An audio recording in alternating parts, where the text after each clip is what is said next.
నమస్తే. మే 18వ తారీఖు రాహుకేతువులు రాహు భగవానుడు కేతు భగవానుడు కూడా రాశి పరివర్తన చెందుతారు. రాహుకేతువులు జనరల్గా సంవత్సరంన్నర అంటే 18 నెలల తర్వాత మారుతూ ఉంటారండి. అయితే ఈ రాహుకేతువుల రిజల్ట్స్ అందుకనే జనాన్ని జనరల్గా పీడిస్తూ ఉంటాయి, లేకపోతే లాభదాయకంగా ఉంటూ ఉంటాయి. ఒకవేళ గనక ఎప్పుడైనా సరే లాభకారకమైన గృహాల్లో గనక వీళ్ళు బెనిఫిక్ హౌసెస్లో గనక వచ్చినట్లయితే రాహుకేతువులు మంచి రిజల్ట్స్ ఇస్తారు.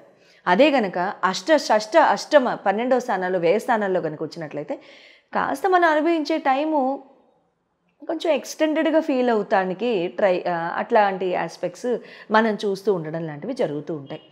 అయితే ఈ రాహుకేతువులు ప్రస్తుతానికి రాహు భగవానుడు మీనరాశి యందు, కేతు భగవానుడు కన్యరాశి యందు నవంబర్ 2023 నుంచి కూడా అక్కడే గోచారంలో అక్కడి నుంచి ఉన్నారు. రేపు మే 18, 2025న వీళ్ళిద్దరూ కూడా రాహు భగవానుడు కుంభరాశిలోకి, తర్వాత కేతు భగవానుడు సింహరాశిలోకి వస్తారు. ఈ ఇద్దరు గ్రహాలు కూడా వీళ్ళు చెందుతున్న ఈ రాశి పరివర్తన ఏ రకంగా ఈ ఎఫెక్ట్స్ ఉంటాయి 12 రాశుల మీద అనేది ఈ వీడియోలో రానున్న వీడియోలో మనం తెలుసుకుందాం. రాహు భగవానుడు కేతు భగవానుడు రాశి సంచారం రేపు మే 18 చెందబోతున్నారు కాబట్టి రాహు భగవానుడు మీనం నుంచి కుంభానికి, కేతు భగవానుడు కన్య నుంచి సింహానికి వస్తున్నారు కాబట్టి కన్య రాశి వారి మీద ఏ రకంగా ఈ రాశి ప్రభావాలు ఏ రకంగా ఉంటాయో తెలుసుకుందాం. గ్రహ మార్పులు రాహు భగవానుడు సప్తమ స్థానంలో ఇప్పటిదాకా సంచారం చేస్తూ షష్టమ స్థానానికి వస్తున్నారు. అంటే రుణ రోగ శత్రు బాధలు ఇస్తారు. ఈ రుణాలు, రోగాలు, శత్రువులు లాంటివి బయటపడడానికి ఇక్కడ అవకాశాలు ఉంటూ ఉంటాయన్నమాట. ఇక్కడ ఏమవుతుందంటే షష్టమ స్థానాన్ని చూస్తున్న వాళ్ళు ఇక్కడ రుణాలు తీసుకోవాల్సిన అవసరం రావడం కానివ్వండి, ఏదైనా ఒక చిన్న రుణానికైనా వెళ్ళవలసిన అవసరం రానివ్వడం కానివ్వండి, ఇలాంటివి జరుగుతాయి. తర్వాత అంతర్గత రోగాలు కానివ్వండి, అంతర్గత దీర్ఘకాలిక వ్యాధులు కానివ్వండి, ఏదైనా ఒక చిన్న వ్యాధి కానివ్వండి, చిన్న నుంచి పెద్దది, ఏదో చిన్నది అనుకుందాం, పెద్దది ఏం కాదులేండి, అటువంటివి కానివ్వండి బయటపడడానికి ఇక్కడ అవకాశాలు ఉంటాయి. మెడికల్ చెకప్స్, టెస్టులు లాంటివి చేసుకోవాల్సిన అవసరం రావడం లాంటివి జరుగుతాయి.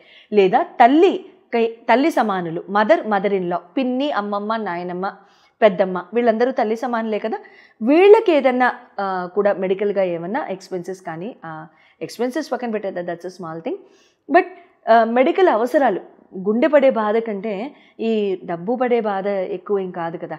సో కాబట్టి ఆ మెడికల్ అవసరం వచ్చినప్పుడు మీరు మాత్రం దయించి రెడీగా ఉండండి.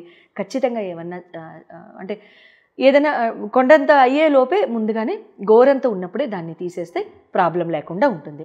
తర్వాత ఇక్కడ అలా చూస్తూనే భాగ్యస్థానాన్ని కూడా చూస్తారు కాబట్టి కాస్త గుళ్ళు గోపురాలు ఎక్కువగా తిరగడానికి అవకాశాలు ఉంటాయి. ఫాదర్తో రిలేషన్ పెంచుకోవడానికి అవకాశాలు ఉంటాయి. తండ్రితో ప్రేమానురాగాలుగా ఉండడానికి అవకాశాలు ఉంటూ ఉంటాయి అన్నమాట. తండ్రి సమానులు అంటే మామగారు, పెద్దనాన్న, వీళ్ళందరూ బాబాయిలు. అయితే కేతు భగవానుడు కనుక చూసుకున్నట్లయితే మీ రాశి అందే ఇప్పటిదాకా సంచారం చేస్తున్న కేతు భగవానుడు మీకు 12వ స్థానానికి వెళ్ళిపోతారు. అంటే హౌస్ ఆఫ్ లాసెస్కి వెళ్తారు.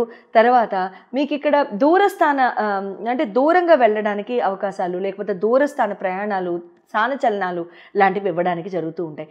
జీవితం అంటే ఏంటి అసలు, ఇలాంటివి క్వశ్చన్స్ అన్నీ తలెత్తడానికి ఇక్కడ అవకాశాలు ఉంటూ ఉంటాయన్నమాట. తర్వాత మీ సోల్ గురించి మీరు తెలుసుకోవడానికి అవకాశాలు ఉంటాయి. మీ అటాచ్మెంట్స్ పెంచుకోవడానికి అవకాశాలు ఉంటాయి. తర్వాత మీ సెన్స్ ఆఫ్ రెస్పాన్సిబిలిటీని పెంచుకుంటూ ముందుకెళ్ళడానికి అవకాశాలు ఉంటాయి. అసలు మనం ఎందుకు జన్మెత్తాం? ఈ ఉద్యోగం చేయడానికా జన్మెత్తింది? ఇన్నాళ్ళు బతికింది ఈ ఉద్యోగం చేయడానికా, ఈ బిజినెస్ చేయడానికా అన్నట్టుగా ఉంటూ ఉంటుంది. లేదు, దీనికంటే ఎక్కువగా సాధించాలి, అసలు మనం అవతరించింది ఎందుకు అనే ఆ క్వశ్చన్ తలెత్తడం తథ్యం. అలాంటివి ఉన్నప్పుడు మీ సోల్ పవర్ గురించి తెలుసుకున్నట్లయితే ఖచ్చితంగా ముందుకు వెళ్ళడానికి అవకాశాలు ఉంటాయి. స్క్రీన్ మీద నంబర్స్ ఆల్రెడీ డిస్ప్లే చేయబడ్డాయి. దశమ స్థానాన్ని కూడా చూస్తారు కాబట్టి ఇక్కడ ఉద్యోగపరంగా మార్పులు, ఉద్యోగపరంగా ఫారెన్ ల్యాండ్ సెటిల్మెంట్, ఉద్యోగపరంగా దూరంగా వెళ్ళడం లాంటివి జరుగుతూ ఉంటాయన్నమాట. షార్ట్ జర్నీస్ ఎక్కువగా చేయడానికి అవకాశాలు ఉంటూ ఉంటాయి. సిబ్లింగ్స్ మీద ఎక్కువగా అటెన్షన్ పెట్టండి. అంటే అన్నదమ్ములు, అక్క చెల్లెళ్ళ మీద ఎక్కువగా ప్రేమానురాగాలతో ఉండడం కానీ పరివర్తన చెందుతారు. రాహుకేతువులు జనరల్గా సంవత్సరంన్నర అంటే 18 నెలల తర్వాత మారుతూ ఉంటారండి. అయితే ఈ రాహుకేతువుల రిజల్ట్స్ అందుకనే జనాన్ని జనరల్గా పీడిస్తూ ఉంటాయి, లేకపోతే లాభదాయకంగా ఉంటూ ఉంటాయి. ఒకవేళ గనక ఎప్పుడైనా సరే లాభకారకమైన గృహాల్లో గనక వీళ్ళు బెనిఫిక్ హౌసెస్లో కనుక వచ్చినట్లయితే రాహుకేతువులు మంచి రిజల్ట్స్ ఇస్తారు. అదే గనక అష్టమ 12వ స్థానాల్లో వ్యయ స్థానాల్లో కనుక వచ్చినట్లయితే కాస్త మనం అనుభవించే టైము కొంచెం ఎక్స్టెండెడ్గా ఫీల్ అవుతానికి అట్లాంటి ఆస్పెక్ట్స్ మనం చూస్తూ ఉండడం లాంటివి జరుగుతూ ఉంటాయి. అయితే ఈ రావుకేతువులు ప్రస్తుతానికి రావు భగవానుడు మీనరాశి యందు, కేతు భగవానుడు కన్యరాశి యందు నవంబర్ 2023 నుంచి కూడా అక్కడే గోచారంలో అక్కడి నుంచి ఉన్నారు. రేపు మే 18, 2025న వీళ్ళిద్దరూ కూడా రావు భగవానుడు కుంభరాశిలోకి, తర్వాత కేతు భగవానుడు సింహరాశిలోకి వస్తారు. ఈ ఇద్దరు గ్రహాలు కూడా వీళ్ళు చెందుతున్న ఈ రాశి పరివర్తన ఏ రకంగా ఈ ఎఫెక్ట్స్ ఉంటాయి 12 రాశుల మీద అనేది ఈ వీడియోలో, రానున్న వీడియోలో మనం తెలుసుకుందాం. రావు భగవానుడు, కేతు భగవానుడు రాశి సంచారం రేపు మే 18 చెందబోతున్నారు కాబట్టి, రావు భగవానుడు మీనం నుంచి కుంభానికి, కేతు భగవానుడు కన్య నుంచి సింహానికి వస్తున్నారు కాబట్టి, కన్య రాశి వారి మీద ఏ రకంగా ఈ రాశి ప్రభావాలు ఏ రకంగా ఉంటాయో తెలుసుకుందాం.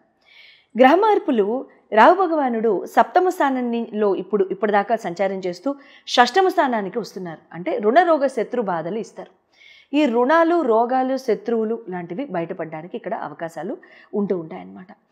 ఇక్కడ ఏమవుతుందంటే షష్టమ స్థానాన్ని చూస్తున్న వాళ్ళు ఇక్కడ రుణాలు తీసుకోవాల్సిన అవసరం రావడం కానివ్వండి, ఏదైనా ఒక చిన్న రుణానికైనా వెళ్ళవలసిన అవసరం రానివ్వడం కానివ్వండి, ఇలాంటివి జరుగుతాయి.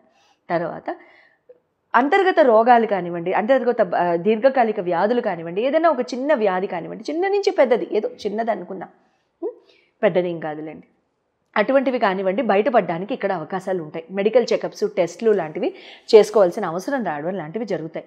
లేదా తల్లి సమానులు, మదర్ ఇన్ లా, పిన్ని, అమ్మమ్మ, నాయనమ్మ, పెద్దమ్మ, వీళ్ళందరూ తల్లి సమానులే కదా, వీళ్ళకి ఏదన్నా కూడా మెడికల్గా ఏమన్నా ఎక్స్పెన్సెస్ కానీ, ఎక్స్పెన్సెస్ పక్కన పెట్టేదా, that's a small thing, but medical అవసరాలు, గుండె పడే బాధ కంటే ఈ డబ్బు పడే బాధ ఎక్కువ ఏం కాదు కదా.